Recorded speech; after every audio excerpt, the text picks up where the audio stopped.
Des moments avec Dieu avaient un temps de réflexion pour chaque jour. 26 novembre. Tout est à Dieu. Car l'évangile a été aussi annoncé aux morts, afin que, après avoir été jugés comme les hommes quant à la chair, ils vivent selon Dieu quant à l'esprit. 1 Pierre 4,10. Dans notre histoire de jour, nous allons parler de Fanny Crosby. Elle est le plus grand auteur d'hymnes chrétiens au monde. Avec plus de 8000 hymnes de poèmes sacrés de son actif. Ses compositions sont encore chantées dans le monde entier qui ont été traduites de près centaines de langues. Cette femme de foi a connu un début qui allait apparemment ruiner sa vie à jamais. L'âge de 6 semaines, une erreur médicale sur ses yeux l'a rendue aveugle à vie. Cependant, elle grandit comme une enfant normale toujours. Rivée étant heureuse, il voulait tellement avoir accès à l'éducation que à l'époque. Et dans sa ville, il n'y avait pas d'école qui offrait un enseignement pour personnes souffrant de handicap. Cependant, elle est constante faite en 1835 à l'âge de 15 ans. Elle entend parler d'une école à New York, où elle pourrait être accueillie, et y étudie pendant 8 ans et travaille comme enseignante. Pendant 15 autres années. Elle a pu rencontrer des personnalités importantes, des hommes d'État, des sénateurs, des généraux. À 2 reprises, elle a même présenté ses compositions devant le Sénat des États-Unis. Elle pouvait écrire des poèmes pour toutes les occasions.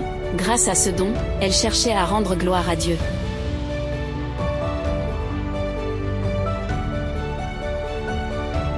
L'un de ses estimés professeurs à l'institut, monsieur, je te lui ai dit un jour, Fanny.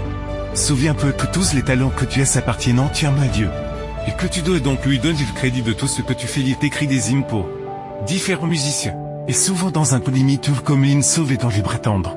Par exemple, aujourd'hui, ces hymnes sont chantés dans différentes congrégations et sont une source d'inspiration et de délivrance spirituelle, sans aucun doute. Fanny Crosby était une femme de foi qui, malgré ses difficultés, elle réussit à développer son talent musical. Nous devons nous souvenir de cette phrase, selon laquelle tout don appartient au Seigneur, et c'est lui que revient la gloire. Quoi que vous fassiez dans votre vie, quelles que soient vos compétences, vous devez les mettre au service du Seigneur. Votre voix, votre influence, votre temps sont des dons à Dieu et doivent être utilisés pour gagner des âmes au Christ. Rien ne peut vous empêcher de développer les dons du Seigneur. Fanny dit, si je n'avais pas l'handicap, je n'aurais plus les privilèges et les opportunités que j'ai, comme l'a dit l'apôtre Paul.